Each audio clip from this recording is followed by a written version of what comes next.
আমাদের যাই পেশাগত জীবনে থাকুক না কেন, আমরা সবাই চাই দেশের জন্য, দেশের মানুষের জন্য যার যার জায়গা থেকে ভূমিকা রাখার জন্য। স্বাভাবিকভাবেই আমরা যদি বাংলাদেশে অনেক বেশি কর্মসংস্থান সৃষ্টি করতে চাই, যুবক এবং নারীদের ক্ষমতায়ন সৃষ্টি করতে চাই, সেটি তৈরি করার জন্য উপযুক্ত, সুরক্ষিত এবং নিরাপত্তা সম্বলিত পরিবেশ তৈরি করতে চাই, মানুষের ভাগ্যের পরিবর্তন করতে, আমাদের যারা কৃষক রয়েছেন, শ্রমিক রয়েছেন, মজুর রয়েছেন, ওনাদের জীবনের মান উন্নয়ন করে, তাহলে সবচাইতে বড় বৃহত্তর পরিসরের সুযোগ রাজনৈতিকভাবে সংশ্লিষ্টতার মাধ্যমে। আর বিএনপি সেই দল যেটি বারবার বাংলাদেশের ইতিহাসে স্বাধীনতার জন্য, সার্বভৌমত্বের জন্য, গণতন্ত্রের জন্য, বাংলাদেশি জাতীয়তাবাদের জন্য অবিস্মরণীয় ভূমিকা রেখেছে। সুতরাং বিএনপির সাথে সংশ্লিষ্ট থেকে যেভাবে মানুষের উন্নয়ন করা যাবে, দেশের উন্নয়ন করা যাবে, বাংলাদেশকে আবারও সত্যি একটি স্বাধীন দেশে প্রত্যেকটা জনগণকে স্বাধীন নাগরিকের সম্মান দেওয়া যাবে এবং অন্তর্ভুক্তিমূলক উন্নয়নের মাধ্যমে প্রতিটি শ্রেণী এবং পেশার মানুষের জন্য কিছু করার সুযোগ হবে, এটি আর কোনোভাবেই সম্ভব না। সে আকাঙ্ক্ষা থেকে, সে আদর্শ থেকে, সেই দেশের প্রতি মমত্ববোধ থেকে রাজনৈতিক সম্পৃক্ততা শুরু হয়েছে। দেখুন, আজকে শেখ হাসিনার পরবর্তী যে ফ্যাসিবাদ মুক্ত বাংলাদেশ, এখানে অনেকেই সংস্কারের কথা বলছেন। বাস্তবতা হচ্ছে, সর্বপ্রথম বিএনপি যখন সংস্কারের জন্য সুনির্দিষ্ট রূপকল্প দিয়েছিল, আজ থেকে প্রায় 2 বছর আগে 2023 সালের জুলাই মাসে বিএনপির ভারপ্রাপ্ত চেয়ারম্যান জনাব তারেক রহমান একটি জাতীয় ঐকমত্যের ভিত্তিতে গণতন্ত্রের পক্ষে সব রাজনৈতিক দলের প্রতিনিধি হিসেবে যখন 31 দফা ঘোষণা করেছিলেন, কেউ জানতো না কখন শেখ হাসিনার পতন ঘটবে, কখন তিনি দেশ ছেড়ে পালিয়ে যাবেন। সেই সময় ফ্যাসিবাদের রক্তচক্ষু উপেক্ষা করে তিনি 31 দফা প্রণয়ন করেছিলেন, কারণ তার বিশ্বাস ছিল, আমাদের সকলের বিশ্বাস ছিল, এই 16 বছরের যে গুম খুন হামলা মামলার বিপরীতে দাঁড়িয়ে দেশের মানুষের অধিকার এবং স্বাধীনতা প্রতিষ্ঠার জন্য বাংলাদেশের সবচেয়ে বড় রাজনৈতিক দল হিসেবে বিএনপি রাজপথে নেতৃত্ব দিয়েছে। আমাদের এই ত্যাগ, এই সংগ্রাম অবশ্যই বৃথা যাবে না। ইনশাল্লাহ একটা সময় শেখ হাসিনার পতন ঘটবে, বাংলাদেশে গণমানুষের ভোটের অধিকার প্রতিষ্ঠা হবে এবং সেই গণতান্ত্রিক বাংলাদেশে বিপুল জনপ্রিয় দল হিসেবে জনগণের ভোটের অধিকার প্রতিষ্ঠার মাধ্যমে ইনশাল্লাহ রাষ্ট্র পরিচালনার দায়িত্ব বিএনপির উপরে আসবে। সুতরাং সেই যে পরিবর্তিত পরিস্থিতিতে ভেঙে পড়া রাষ্ট্র কাঠামোগুলোকে আমরা কীভাবে মেরামত করব, প্রতিটি রাষ্ট্রীয় প্রতিষ্ঠানকে কীভাবে আরও বেশি স্বচ্ছ এবং জবাবদিহিমূলক হিসেবে গড়ে তুলব, কীভাবে আমরা নিশ্চিত করব আমাদের দেশের মানুষ সত্যি জনগণ হিসেবে যার যার রাষ্ট্রীয় মালিকানা ফেরত পান, স্বাধীন দেশে স্বাধীন নাগরিক হিসেবে নিজেদের অধিকার, সাম্য, মানবিক মর্যাদা এবং সামাজিক সুবিচার প্রতিষ্ঠা করতে পারেন, সেই রূপকল্প নিয়েই কিন্তু 31 দফা প্রণয়ন করা হয়েছিল। সেই 2011 সালে যখন আমি কেমব্রিজ বিশ্ববিদ্যালয়ে পিএইচডি করছিলাম, তখন কিন্তু আমার সৌভাগ্য হয়েছিল আমাদের তৎকালীন সিনিয়র ভাইস চেয়ারম্যান জনাব তারেক রহমানের সাথে খুব কাছ থেকে কাজ করার, এবং তখন কিন্তু আমি দেখেছি তিনি যুক্তরাজ্যে তার যে অভিজ্ঞতা ছিল তার আলোকে কিন্তু বলেছিলেন যে বাংলাদেশের দ্বিকক্ষ বিশিষ্ট সংসদীয় ব্যবস্থা আমরা করতে পারি কিনা ওয়েস্টমিনস্টার ডেমোক্রেসির পার্ট হিসেবে। আমি দেখেছিলাম তখন তিনি আমার ইউনিভার্সিটি কেমব্রিজের ফ্যাকাল্টি মেম্বার, অক্সফোর্ডের এলএসির প্রথিতযশা যে বিশ্ববিদ্যালয়ের শিক্ষাবিদ ছিল, তা ওনাদের সাথে আলাপ আলোচনা করেছিলেন, পর্যালোচনা করেছিলেন, বাংলাদেশে কীভাবে এই বাই ক্যামেরাল লেজিসলেচার বা দ্বিকক্ষ বিশিষ্ট সংসদ তৈরি করা যায় সেটি নিয়ে কাজ করেছিলেন।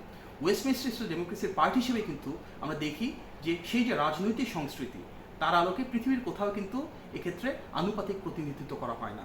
বাংলাদেশের ক্ষেত্রেও আমরা যে ডেমোক্রেটিক ফ্রেমওয়ার্ক ফলো করে আসছি, যে রাজনৈতিক সংস্কৃতিকে ধারণ করে আসছি, পার্শ্ববর্তী দেশ, সাবকন্টিনেন্ট এবং বৃহত্তর পরিসরে অন্যান্য যেসব দেশেও এই ওয়েস্টমিনস্টার ডেমোক্রেসি রয়েছে, তার ধারাবাহিকতাতেই কিন্তু আমরা দ্বিকক্ষ বিশিষ্ট সংসদের প্রস্তাবনা দিয়েছি, যার মূল লক্ষ্য সমাজের বিভিন্ন শ্রেণী পেশার যারা বরেণ্য ব্যক্তিগত রয়েছেন, যাদের দেশপ্রেম রয়েছে, গণতান্ত্রিক মূল্যবোধ রয়েছে, হতে পারেন তিনি ডাক্তার, ইঞ্জিনিয়ার, হতে পারেন তিনি প্রফেসর, লয়ার, হতে পারেন তিনি সংবাদকর্মী কিংবা মানবাধিকার কর্মী, যার যে পেশায় থাকুক না কেন, ওনারা যদি সেই পেশায় সফল হন, দেশের প্রতি ওনাদের মমত্ববোধ, দেশপ্রেম থাকে, তাহলে ওনাদেরকে কীভাবে আমরা রাষ্ট্র কাঠামোতে সম্পৃক্ত করতে পারি, কীভাবে আমরা আমাদের নিম্নকক্ষে যারা নির্বাচিত জনপ্রতিনিধি রয়েছেন তাদেরকে আরও বেশি জবাবদিহিতামূলক একটা কাঠামোর ভিতর নিয়ে আসতে পারি।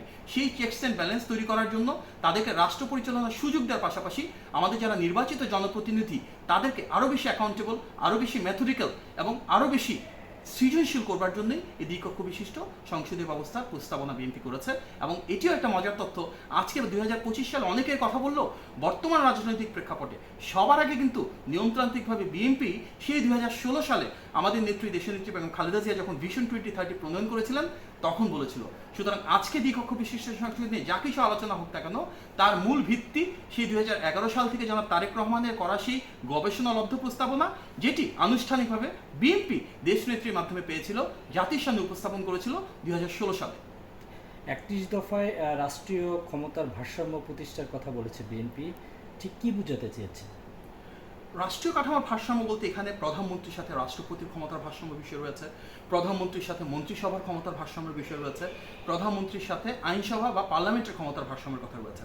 এবং সুনির্দিষ্টভাবে একটি রাষ্ট্রে আমরা দেখি সেখানে বিচার বিভাগ রয়েছে, আইনসভা রয়েছে, নির্বাহী বিভাগ রয়েছে।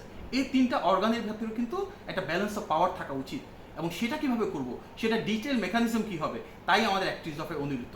আরও যদি আমরা সুনির্দিষ্টভাবে বলি, ফ্যাসিবাদের সময়টাতে আমরা দেখেছি যে একজন প্রধানমন্ত্রী তিনি কিন্তু বিরোধী দলীয় নেতা কি হবেন, কোন রাজনৈতিক দল নির্বাচনে অংশগ্রহণ করবে, কারা বিরোধী দলের এমপি হবে, সেটাও ঠিক করে দিয়েছেন নিজের দলের বাইরে গিয়ে। আমরা দেখেছি যে ওনাদের সময় যে প্রধান বিচারপতি ছিলেন তিনি দেশ ছেড়ে পালিয়ে যাওয়ার পরে লিখেছেন কিভাবে একটা নির্দিষ্ট জায়গা থেকে প্রধানমন্ত্রীর কার্যালয় থেকে কিংবা গোয়েন্দা বিভাগ থেকে প্রধানমন্ত্রীর নির্দেশে রায় লিখে দেওয়া হতো। সেই ব্যবস্থা আমরা চাই না। আমরা দেখেছি জনাব তারেক রহমানের বিরুদ্ধে মিথ্যা লিখে দেওয়া রায় প্রকাশ্যে অস্বীকার করবার কারণে একজন বিচারপতি মোজাহার হোসেনকে দেশ পরিত্যাগ করতে হয়েছে। তিনিও বলেছিলেন কিভাবে প্রধানমন্ত্রীর নির্দেশে গোয়েন্দা বিভাগের চাপে ওনাকে মিথ্যা রায় লিখতে বাধ্য করা হয়েছিল। আমরা দেখেছি নির্বাহী বিভাগের প্রতিটা পরিবর্তনের ক্ষেত্রে, প্রতিটা ট্রান্সফার এবং প্রমোশনের ক্ষেত্রে একদম দলীয়করণ করে প্রশাসনকে গুরুত্বপূর্ণ জায়গাগুলোতে আওয়ামী লীগের একটি রাজনৈতিক অঙ্গ সংগঠিত পরিণত করা হয়েছিল। আমরা সেই ব্যবস্থা চাই যেভাবে এভাবে একজন ব্যক্তি এককভাবে সর্বোচ্চ ক্ষমতা নিয়ে কর্তৃত্ববাদী একনায়কতন্ত্র প্রতিষ্ঠা করতে না পারেন। সেই জন্য আমাদের প্রস্তাবনায় আমরা একটা ব্যালেন্স অফ পাওয়ার দেখেছি, রিস্ট্রাকচারের প্রস্তাবনা দিয়েছি, যেখানে প্রধানমন্ত্রী ক্ষমতা হ্রাসের মাধ্যমে সমগ্র রাষ্ট্র কাঠামোর ভিতর সেটার একটি বাস্তবসম্মত এবং সুনির্দিষ্ট বিন্যাস সৃষ্টি হবে ইনশাল্লাহ। আমাদের যে দ্বিকক্ষ বিশিষ্ট সংসদ ব্যবস্থা সেটিও কিন্তু তারই একটি প্রতিফলন।